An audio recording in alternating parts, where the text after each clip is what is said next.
We're in the middle of a week where geopolitical tensions, diplomatic pressure, and armed conflict continue to shape global headlines.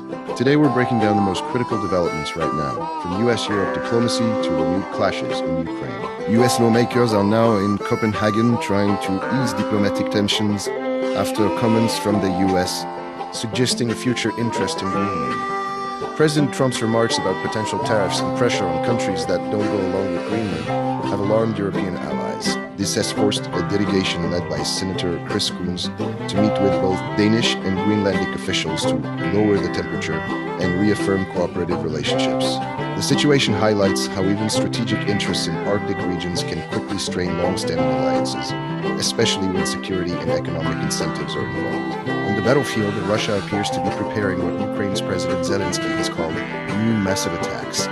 Ukrainian intelligence warns that future operations could target key infrastructure and escalate combat operations. This comes amid ongoing energy and infrastructure crises in parts of Ukraine following repeated missile and drone strikes and damaged power grids.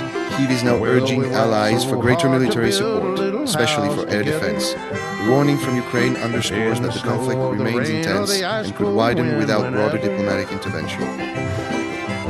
In the east, reports confirm renewed Russian offensives in the Dnipropetrovsk region, where strikes in the city of Nikopol killed civilians and injured others. These attacks come as part of a long, ongoing phase of direct confrontation. While no definitive resolution is in sight, these developments show that the conflict is far from dormant, and civilian areas remain at risk. Beyond Europe, the geopolitical picture remains unstable. Whether it's shifting alliance, lingering questions about military postures, or how great power competition manifests in everyday politics. Events like these remind us that global stability is still very much in flux. This means everyday people, not just diplomats, will be watching for shifts in policy, trade, military strategy, and humanitarian outcomes. Taken together, these stories highlight several bigger trends. Diplomacy under strain. Allied nations are negotiating over security, economics, and strategic resources. Active conflict zone, Ukraine hasn't seen peace, and new offensives could have regional consequences. Civilian impact, warfare, and political posturing continue to affect ordinary lives far from capitals. No single headline fully captures this moment, but the pattern shows both risk and interdependence in highly connected. As the day progresses, we'll be watching how these stories evolve. Will diplomacy cool tensions over Arctic strategic interests?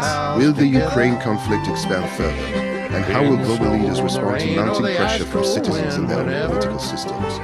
Today's headlines don't offer quick answers, but they do reveal a world still grappling with conflict, cooperation, and the constant push of geopolitics.